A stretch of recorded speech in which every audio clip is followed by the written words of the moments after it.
expreso nuestra sentida solidaridad con la hermana nación caribeña de Belice, que sufre hoy los estragos de un poderoso huracán.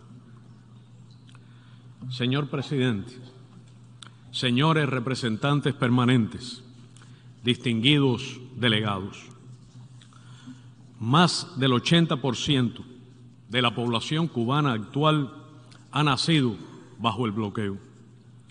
3 décadas han transcurrido desde que esta asamblea comenzara a demandar cada año el cese de esa política tipificada como un acto de genocidio y que tiene el efecto de una pandemia permanente, de un huracán constante y recibe un rechazo universal.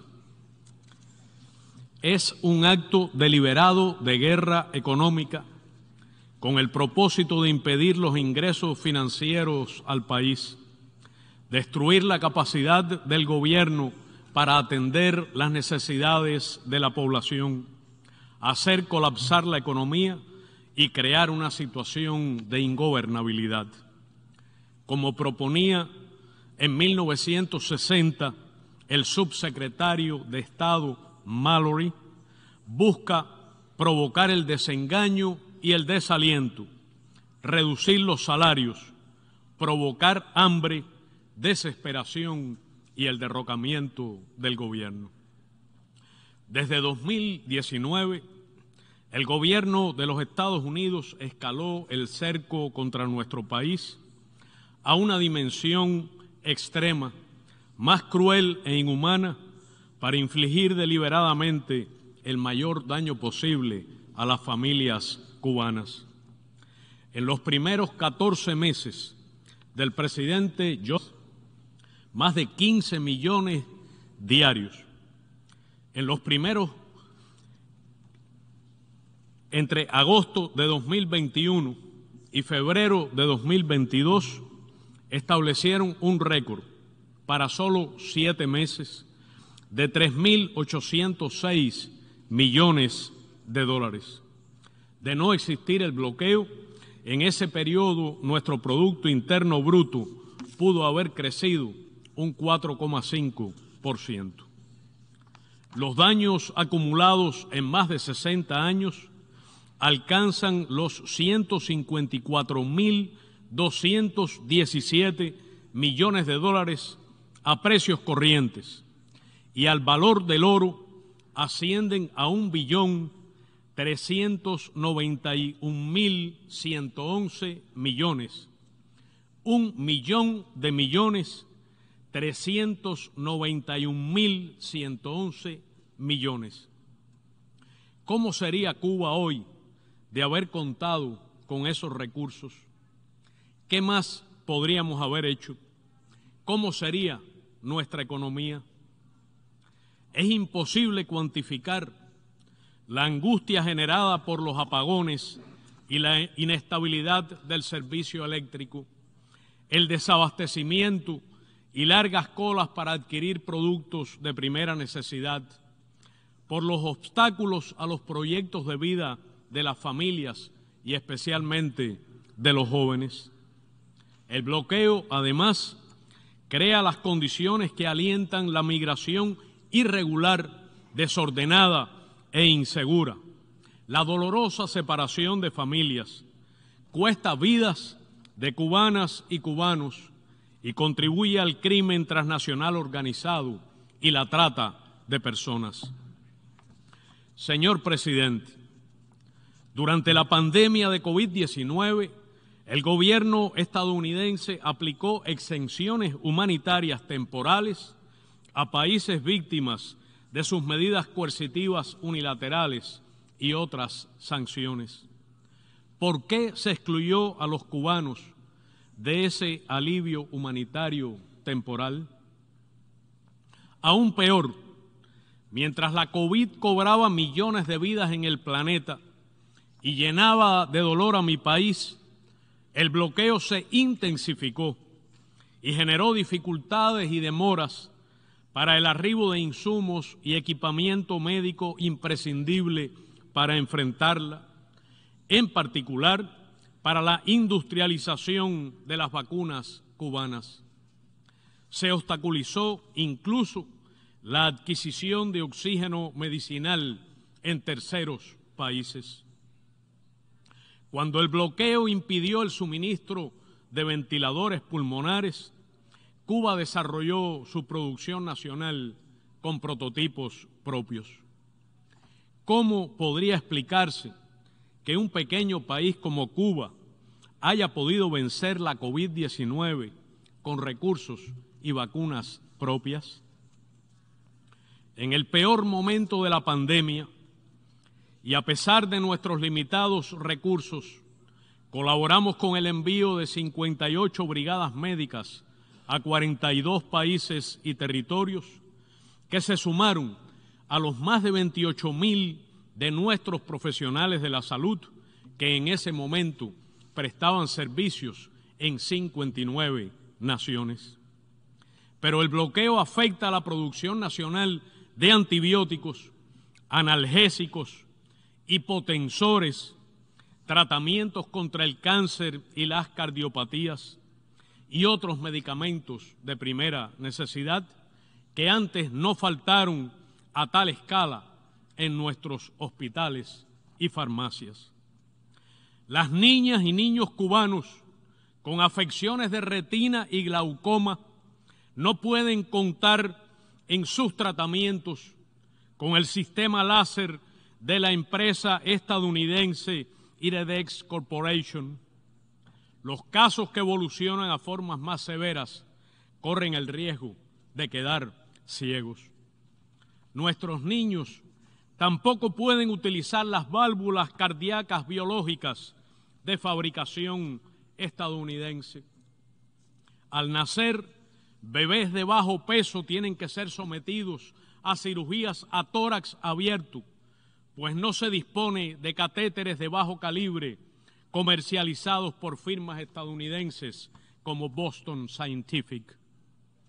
El gobierno de los Estados Unidos no tiene manera de justificar, bajo ningún concepto, una política que priva a los niños cubanos con cáncer de recibir el tratamiento quimioterapéutico idóneo. La hazaña de salvar y preservar la vida en medio de tan difíciles circunstancias solo puede explicarse desde el esfuerzo gubernamental y colectivo de nuestro pueblo durante décadas para construir un robusto sistema de ciencia y salud de profundo carácter humanista y de alta calidad, accesible a todas las cubanas y cubanos sin costo alguno. Señor presidente, el bloqueo ha exacerbado también las limitaciones financieras y de acceso a créditos para invertir, reparar y dar mantenimiento a las plantas termoeléctricas del país. Y los proveedores han incrementado los precios considerablemente, alegando el riesgo de realizar operaciones con Cuba. Después de 26 años de trabajo ininterrumpidos, el grupo alemán Continental Reifen Deutschland decidió cortar las relaciones con la Unión Cuba Petróleo. El suministrador francés CNIM comunicó que no podría continuar los suministros de piezas de repuesto para la central termoeléctrica Antonio Guiteras, pues se veían imposibilitados de vincularse con un país sometido a sanciones. Es también incesante y obsesiva la persecución de las transacciones financieras, comerciales e inversiones relacionadas con nuestro país. Solo entre enero de 2021 y febrero de 2022 se registraron 642 acciones directas de bancos extranjeros contra el sistema bancario cubano. En el último año, un grupo considerable de bancos de terceros países se negó a tramitar pagos a proveedores de la empresa cubana Alimport, importadora de alimentos. bajo permisos sujetos a restricciones impuestas por ley, Cuba puede adquirir por vía comercial limitados productos agrícolas en este país, pero está obligada a pagar por adelantado y sin acceso a créditos, lo cual además resulta en extremo difícil cuando al mismo tiempo se obstaculizan nuestras fuentes de ingreso. Bajo estas circunstancias de acoso financiero, son incalculables los esfuerzos de nuestro gobierno para asegurar la canasta alimenticia familiar normada. A los emprendedores cubanos se les niega en muchas ocasiones el uso de plataformas de pago y comercio electrónico. En varias latitudes, a nuestros nacionales se les impide incluso abrir cuentas bancarias personales solo por su condición de cubanos. La persecución financiera se ha reforzado aún más con la arbitraria y fraudulenta inclusión de nuestro país en la lista unilateral del Departamento de Estado sobre supuestos países patrocinadores del terrorismo, que eleva exponencialmente el llamado riesgo país y nos obliga a pagar cualquier mercancía, incluso al doble de su precio en el mercado internacional. Es inadmisible tal acción contra una nación víctima del terrorismo, que aún hoy sufre la instigación a la violencia y a actos terroristas desde territorio estadounidense, y cuya conducta de firme rechazo y persecución de cualquier forma o manifestación de terrorismo es intachable y reconocida. Fue una medida letal impuesta por el anterior gobierno republicano a solo 9 días de abandonar la Casa Blanca. El actual presidente pudiera corregirlo con solo una firma. Sería lo moralmente correcto y apegado al derecho. Señor presidente, el impacto extraterritorial del bloqueo lesiona también la soberanía de los países que ustedes representan. Infringe sus legislaciones nacionales, los somete a las decisiones de tribunales estadounidenses a tenor del título tercero de la ley Helms-Burton, sanciona a sus empresarios e impide el acceso a sus puertos de los barcos de terceros que atracaron en Cuba. También prohíbe a las subsidiarias de empresas estadounidenses en terceros países que comercien con Cuba. Impide la exportación a Cuba de artículos producidos en cualquier país cuando tengan un 10% o más de componentes estadounidenses, y excluye los productos fabricados en terceros países si estos contienen materias primas cubanas. ¿Quién podría afirmar sin mentir que Estados Unidos es un socio comercial de Cuba? No atribuimos al bloqueo todas las dificultades que enfrenta hoy nuestro país, pero faltaría a la verdad quien niegue sus gravísimos efectos y no reconozca que es la causa principal de las privaciones, carencias y sufrimientos de las familias cubanas. Señor presidente, Estados Unidos controla los más poderosos medios de prensa y plataformas tecnológicas digitales hegemónicas y los usa en una virulenta campaña comunicacional de desinformación y descrédito contra Cuba. Recurre a los más diversos métodos de guerra no convencional y coloca a nuestros niños, jóvenes y artistas en el blanco del bombardeo político y mediático.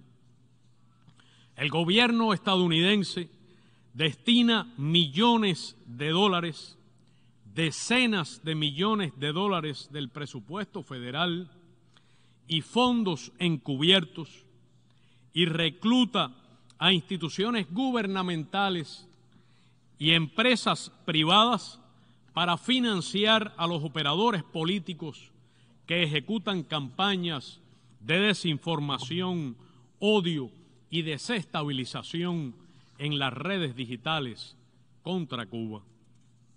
El pasado 24 de octubre, las transnacionales estadounidenses Twitter y Meta, Facebook, que ahora tiene entre sus principales directivos a quien fuera jefe de campaña de un senador republicano anticubano, desplegaron en simultáneo acciones de censura contra medios públicos y usuarios cubanos. Etiquetaron a publicaciones que han visto limitados sus alcances en las redes y eliminaron cuentas críticas de las operaciones desestabilizadoras contra nuestro país. Fue una acción selectiva, coordinada, que viola el derecho a la libre expresión de los cubanos y que expresa la subordinación de estas empresas a los arbitrios de los políticos estadounidenses.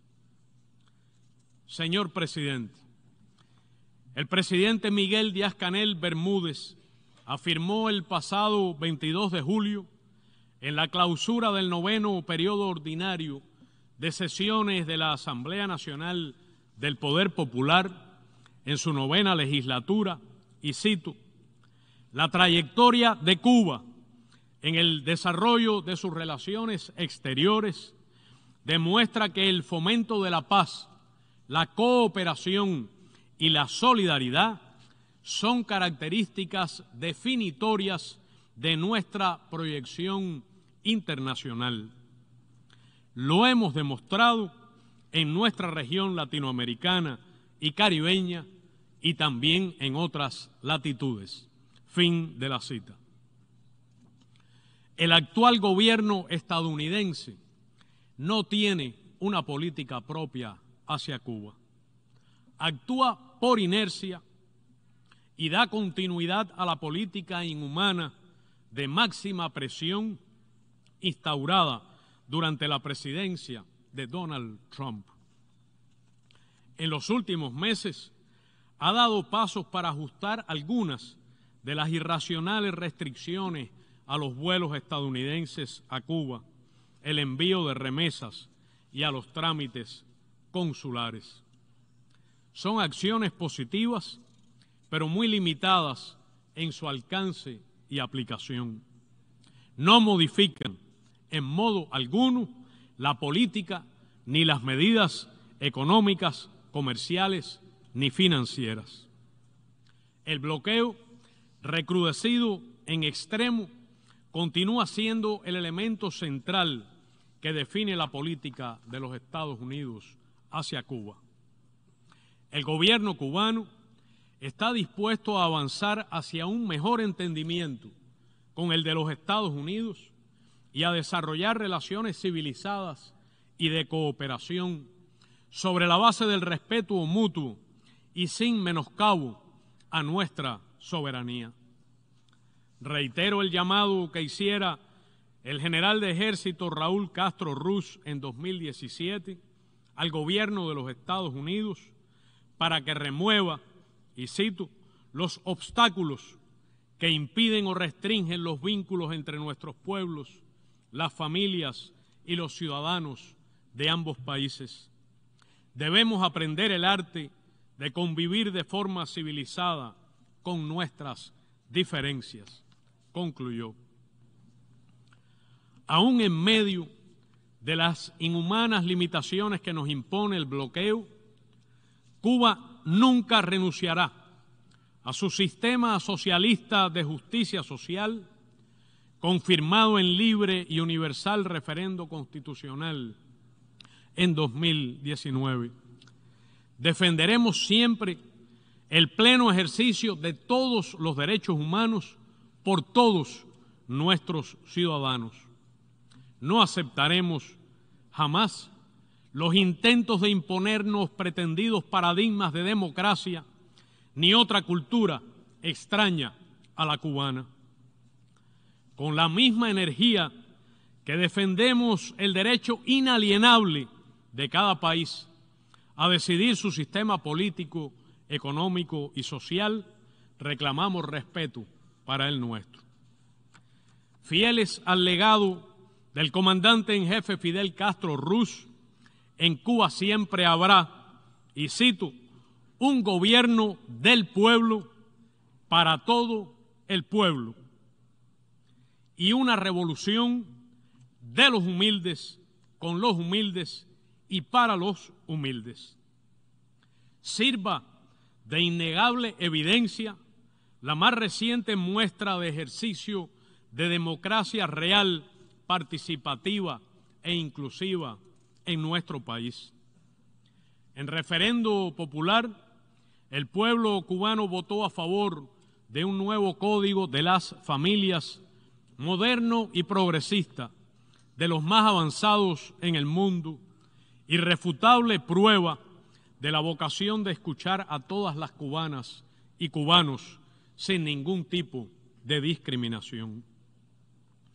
Nuestro país no deja de renovarse sobre la base del principio de cambiar todo lo que deba ser cambiado en la construcción de una nación soberana, independiente, socialista, democrática, próspera y sostenible en el desarrollo de nuestro Estado socialista de derecho y justicia social, democrático, independiente y soberano.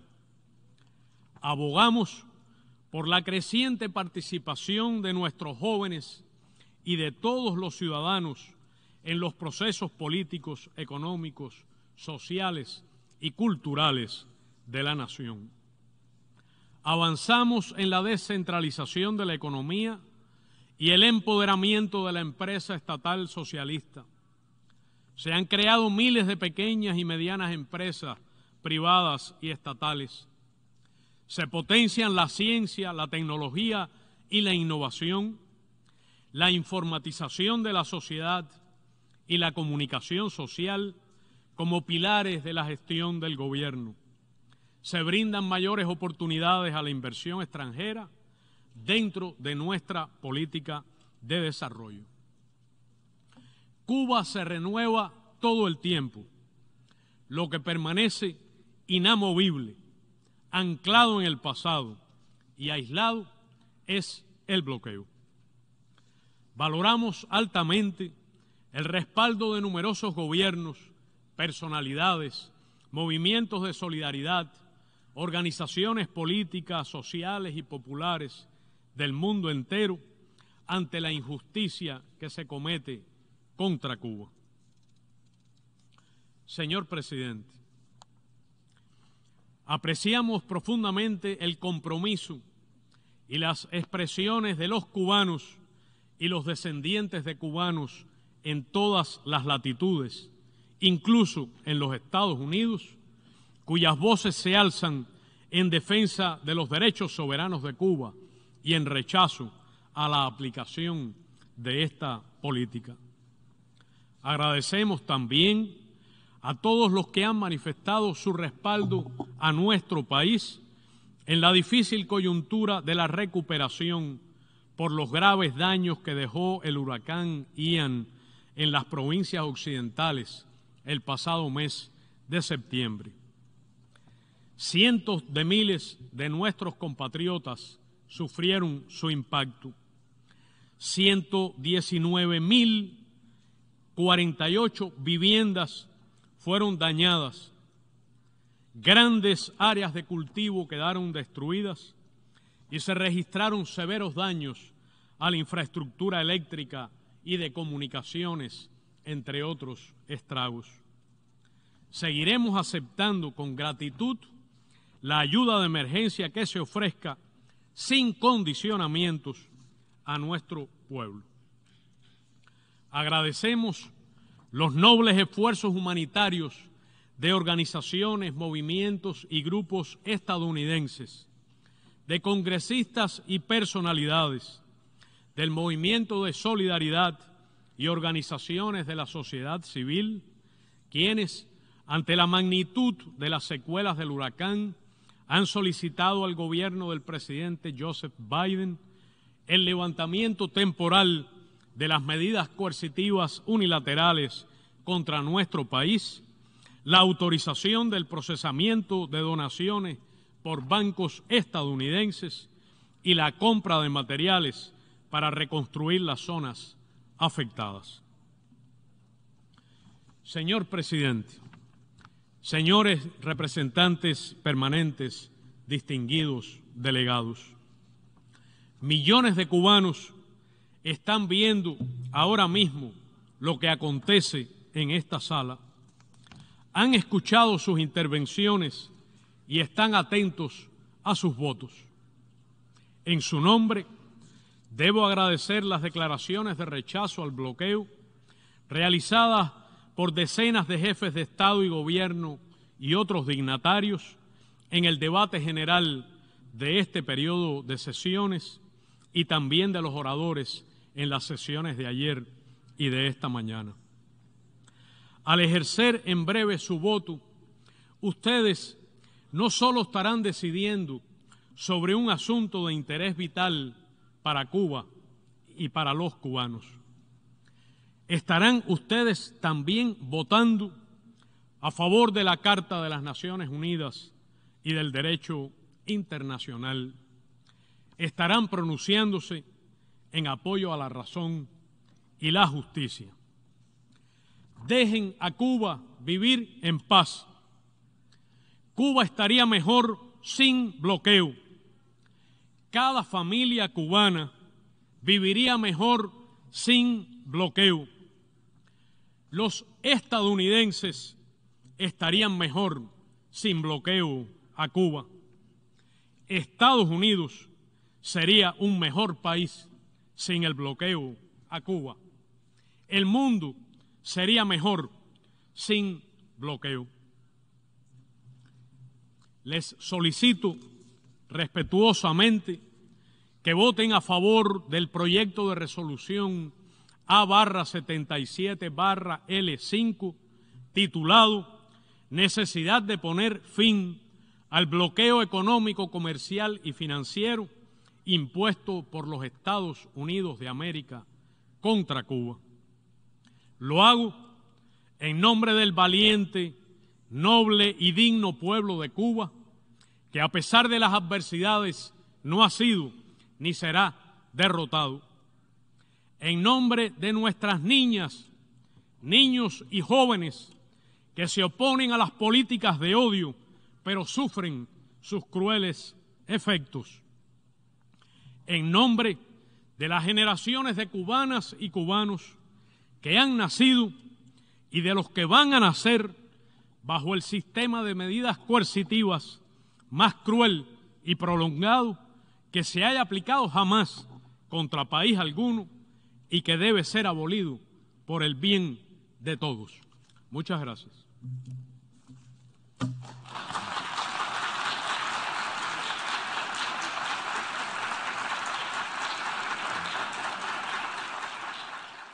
Y será